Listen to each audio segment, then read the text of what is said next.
Halo semuanya, kembali lagi ke channel yang seadanya ini. Kali ini gue akan ngelanjutin novel seperti biasa, yaitu Tensei Kizoku no Isekai Bouken Roku, yang dimana ini adalah kelanjutan dari video yang kemarin. Kali ini kita sudah memasuki dari arc Gadis Suci, yaitu tepatnya di volume 3 chapter awal. Oke, jangan berlama-lama lagi, langsung kita gasken.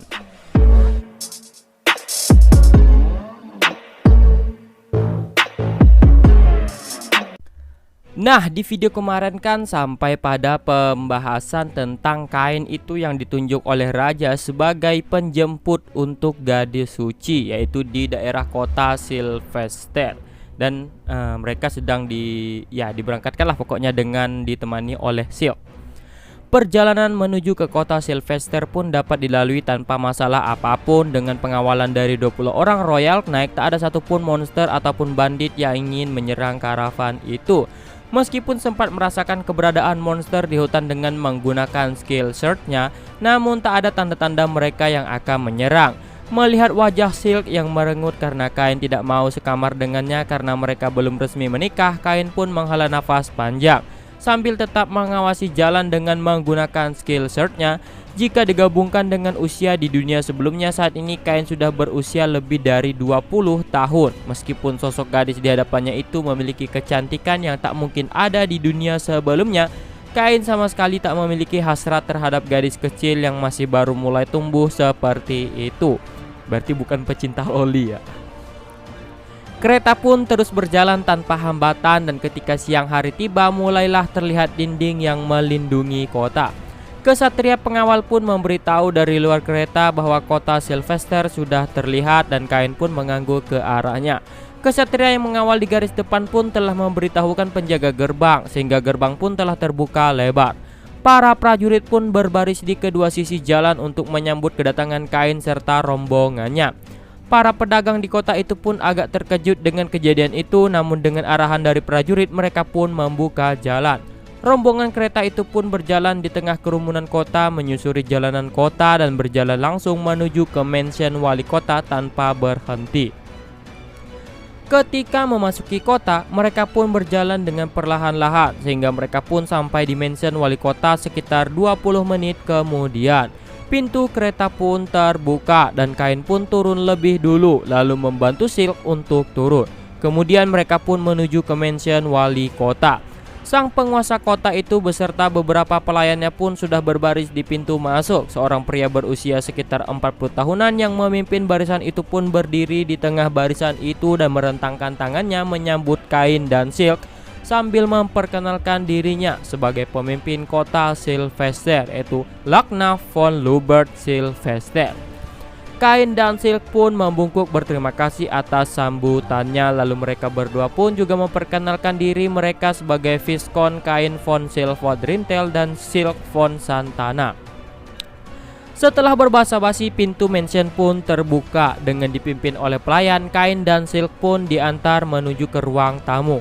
Meskipun ada bangunan mansion untuk tamu di sebelah mansion wali kota, namun karena akan ada kunjungan dari gadis sang suci, maka mereka berdua pun diarahkan ke kamar tamu di mansion wali kota. Kamar tamu itu dihiasi dengan dekorasi patung 7 pilar dewa. Meskipun patung tersebut tampak sangat berbeda dengan dewa aslinya, namun Kain tak memperdulikannya. Tiba-tiba pintu pun diketuk dan kemudian terbuka sedikit. Silk pun memunculkan sedikit wajahnya ke dalam. Setelah dipersilakan masuk oleh Kain, Silk pun masuk.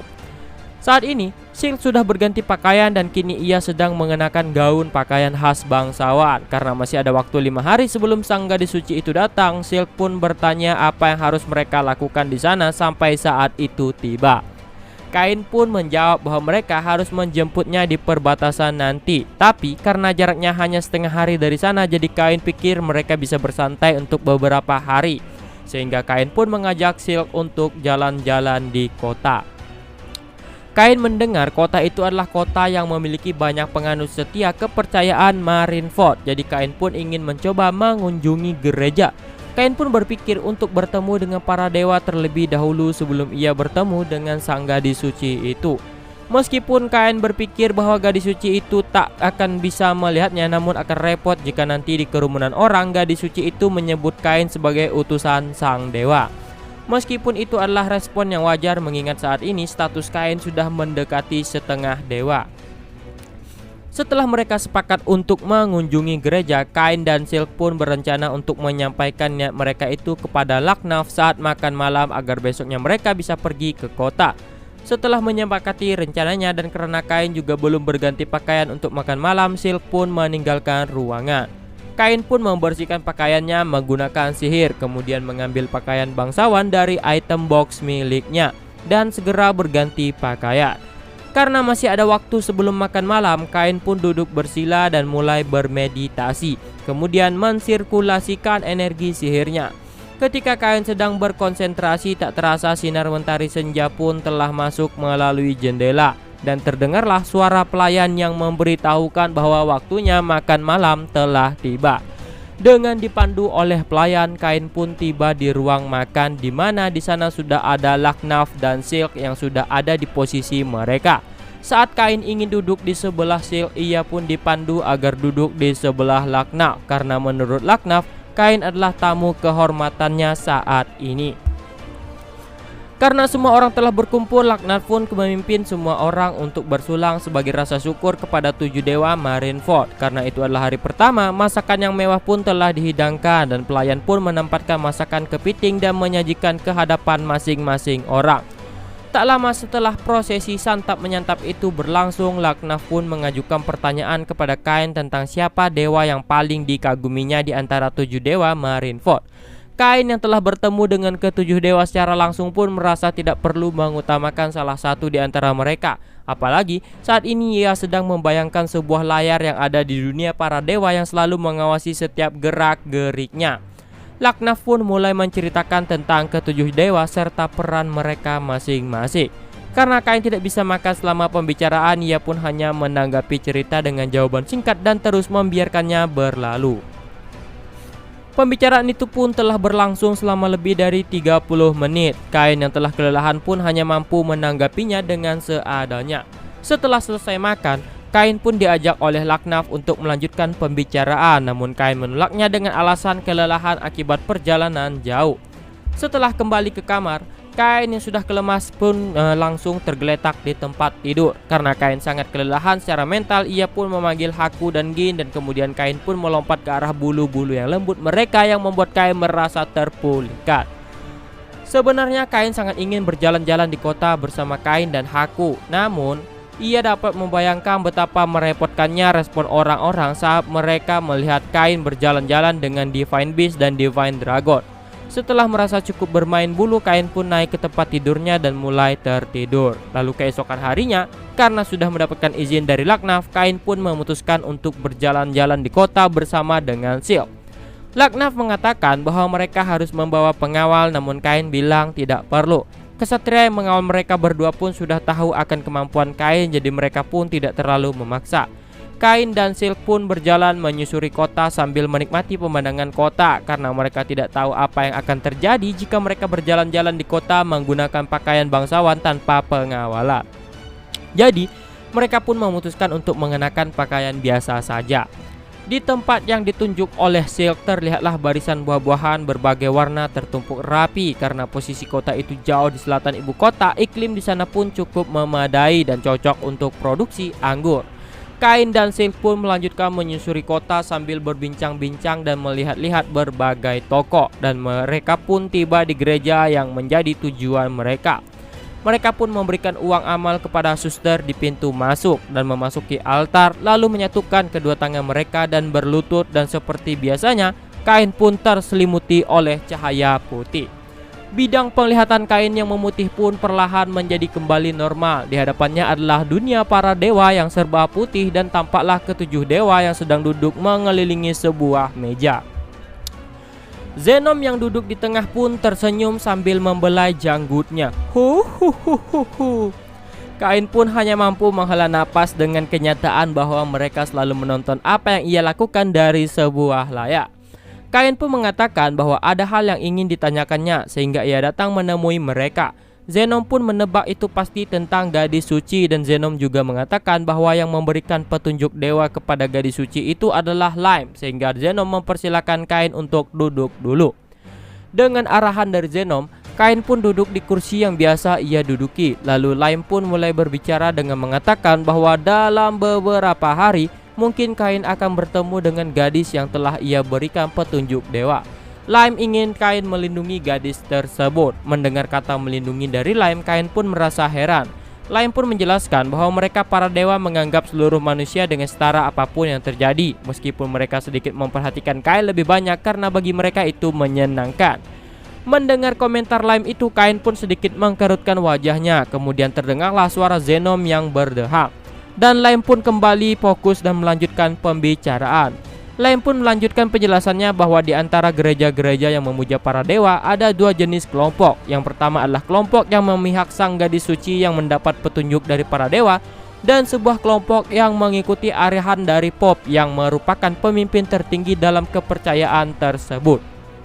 Nah, kali ini kelompok Pope menggunakan kesempatan itu untuk melenyapkan sang gadis suci saat dalam perjalanan menuju ke kerajaan Esport, atau lebih singkatnya itu adalah kelompok dari pihak Paus. Lime mengatakan bahwa gadis itu adalah gadis yang baik yang menerima perlindungannya, dan gadis itu sangat mudah percaya dengan orang lain, sehingga Lime ingin Kain menyelamatkannya.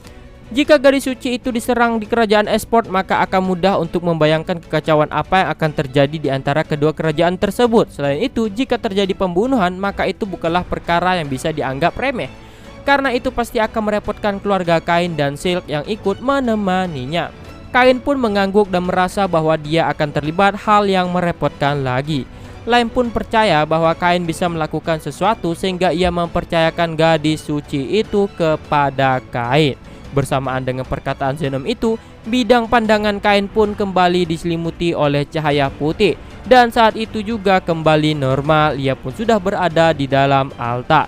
Di sampingnya juga ada sosok Silk yang sedang berdoa tanpa bergeming. Ketika Kain sedang menyaksikan senyuman Silk, Silk yang tampak sudah selesai berdoa pun membuka matanya dan menoleh ke arah Kain. Kain pun mengarahkan senyumannya kepada Silk. Karena mereka sudah selesai berdoa, mereka pun meninggalkan gereja. Oke, bentar, kita makan dulu. Tapi makan kelamaan, jadi kita minum aja dulu.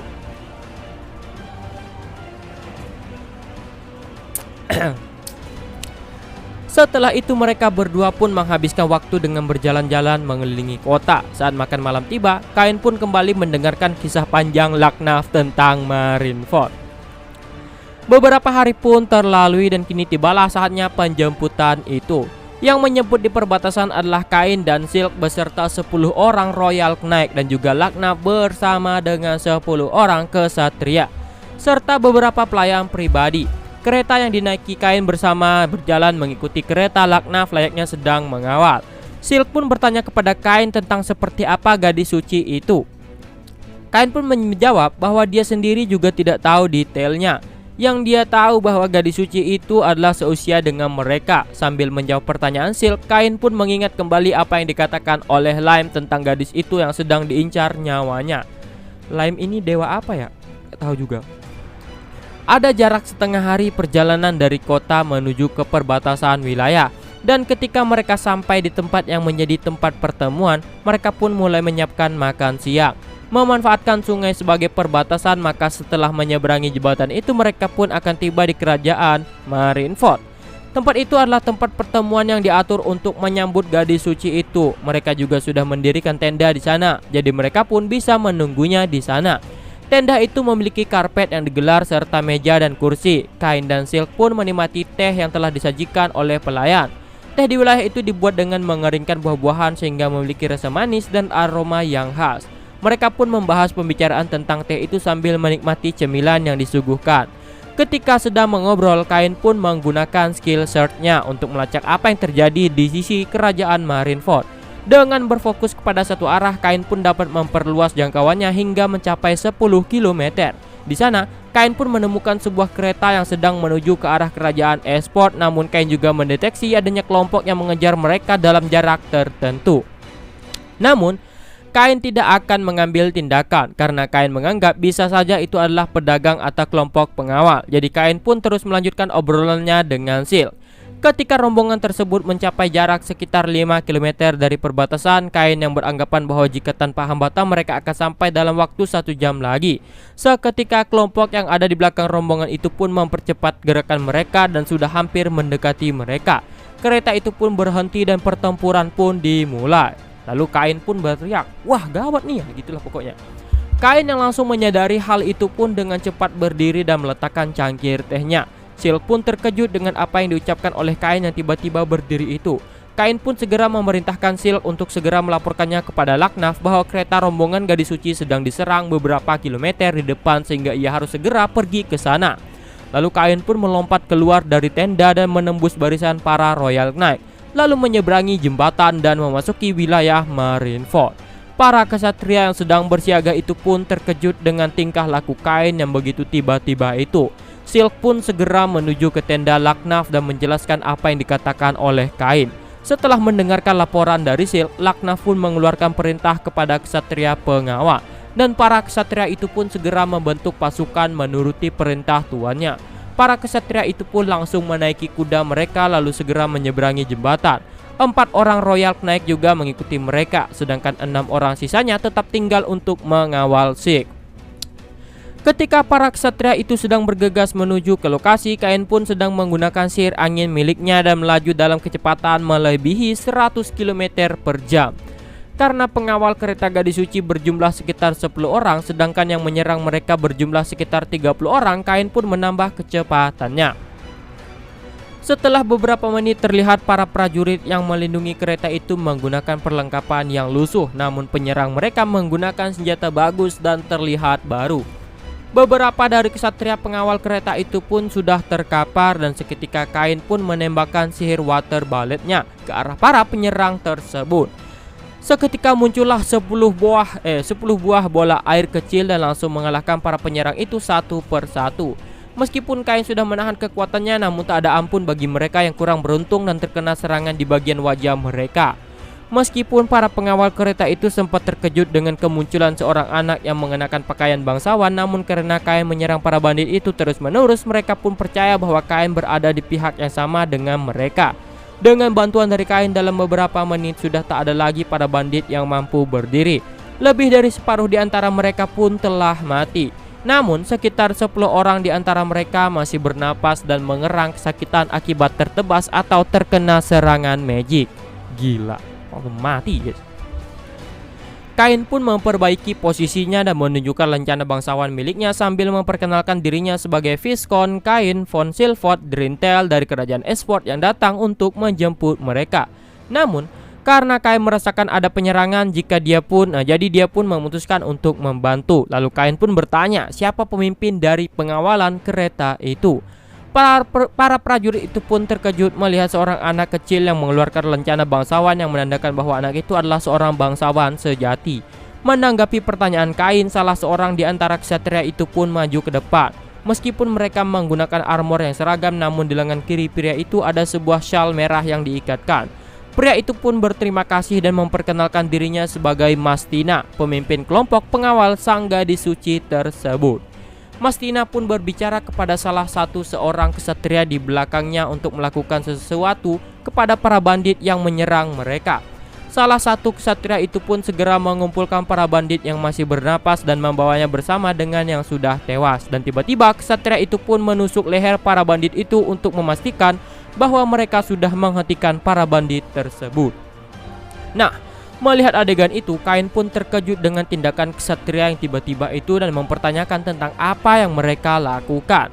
Mastina pun menjelaskan bahwa para bandit itu memiliki perlengkapan senjata yang baru sehingga Mastina curiga bahwa mereka bukanlah bandit biasa. Menurut Kain, jika diinterogasi bisa saja mereka mengungkapkan informasi yang berharga, namun ksatria itu tiba-tiba membunuhnya.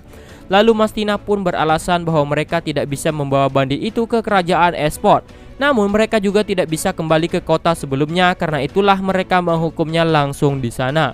Kain yang belum memahami situasinya pun menyayangkan tindakan mereka, karena menurut Kain mereka bisa saja mendapatkan informasi yang penting. Mendengar pendapat Kain itu, Mastina pun langsung membantah Kain seolah ingin menghentikan perkataan Kain. Sementara itu para kesatria yang sudah selesai menghabisi semua bandit yang masih hidup pun kembali melapor kepada sang kapten bahwa semuanya sudah dibereskan. Mastina pun berterima kasih dan segera memerintahkan bawahannya itu untuk segera memulihkan yang lainnya. Nah, bagi pembaca novelnya di sini kalian pasti ya mungkin udah tahu ya sifat Mastina ini dengan yang kawannya ini yang membunuh para bandit-bandit itu. Ya, gue kasih spoiler dikit lah ya. Disinilah letak pengkhianat yang dikatakan oleh sebelumnya, yang gue katakan di video sebelumnya, dari pihak Paus ya, yang untuk membunuh gadis suci. Ya, inilah dia si Mastina dengan si ada pokoknya temannya. Ya kan spoiler, ya namanya juga konten spoiler ya. Oke, lanjut guys. Kesatria bernama Bol itu pun mengangguk kepada perintah sang kapten dan kembali kepada kesatria yang masih selamat. Kain pun mulai sedikit curiga terhadap kapten pengawalan itu yang langsung mengeksekusi para bandit, karena jika para bandit masih hidup meskipun sedikit, pihak mereka pasti akan mendapatkan informasi. Kain pun menganggap bahwa itu mungkin saja langkah yang ditempuh untuk menghilangkan barang bukti. Nah, di sini Kain juga udah mulai curiga nih. Ada apa nih gitu. Sekali lagi Mastina pun berterima kasih atas bantuan Kain dan menegaskan bahwa sekarang mereka masih berada di wilayah kerajaan Marineford. Jadi seorang bangsawan kerajaan Esper seperti Kain tidak perlu ikut campur tentang apa yang terjadi di wilayah tersebut. Kain pun mengerti karena ucapan Mastina adalah benarnya. Bahkan jika terjadi kekerasan di sana, itu adalah wilayah Marineford dan Kain harus mengikuti hukum di wilayah itu. Kain pun hanya bisa mengangguk meskipun enggan. Setelah semuanya selesai, terdengarlah suara langkah kuda dari arah kerajaan Esport. Dari sana ada sekitar 10 ksatria pengawal dan royal knight yang menunggangi kuda dengan Laknaf yang memimpin mereka. Saat ia sampai, Laknaf pun melihat 30 orang bandit yang sudah tergeletak dan mati. Para ksatria yang baru saja tiba itu pun terpana melihat tumpukan mayat yang bercucuran darah bagaikan di neraka tersebut. Karena jika dibiarkan seperti itu, maka itu akan menjadi pengundang monster atau malah menyebarkan penyakit. Maka Kain pun menguburkannya setelah mendapat izin dari Mastina. Kain pun menggali sebuah lubang di tanah menggunakan sihir dan memasukkan para bandit itu satu persatu. Setelah semua para bandit berada dalam lubang, Kain pun kembali menutup lubang itu dengan menggunakan sihirnya. Mayat ketiga pengawal yang tewas pun dibawa oleh Mastina dan diletakkan ke dalam magic bag miliknya. Karena ia tidak mungkin membiarkan sang gadis suci untuk turun di depan seperti itu, Mastina pun meminta pengawalan dari pihak Kain agar mengantar mereka sampai ke kota. Kain pun setuju dan mereka pun mengatur ulang barisannya. Dan dengan Laknaf sebagai pemimpinnya, para ksatria Sylvester pun memandu jalan. Kereta sang gadis suci pun berjalan di tengah, sedangkan Kain dan kelompok pengawal kereta berada di belakang barisan dan mereka pun menuju ke tempat di mana Silk menunggu. Nah, mungkin sampai di sini dulu untuk video pembahasan kali ini. Di video selanjutnya yaitu ya tetap berlangsungnya kegiatan-kegiatan gadis suci yang ada di kerajaan Esport. Nah, di sini juga akan ada perkelahian, maksudnya pengkhianatan lah ya, di antara Laknat, Kain, bukan Laknat. Siapa? Mastina. Mastina itu akan mencoba untuk membunuh gadis suci tersebut menggunakan racun apa gitu, lupa pokoknya. Mungkin itu ada di sekitar video yang akan datang, kalau nggak minggu ya Senin. Nah, karena jadwalnya udah tetap, jadi ya seminggu 4 kali tetap dari hari Senin, Rabu, Jumat, Minggu. Senin, Rabu, Jumat, Minggu gitu aja terus. Jadi antara Minggu dengan Senin itu ya tetap jadi kayak bergiliran lah, langsung gitu, nggak ada jeda satu hari lagi. Oke, sampai di sini dulu dan sampai jumpa di video selanjutnya. Lapar cuy.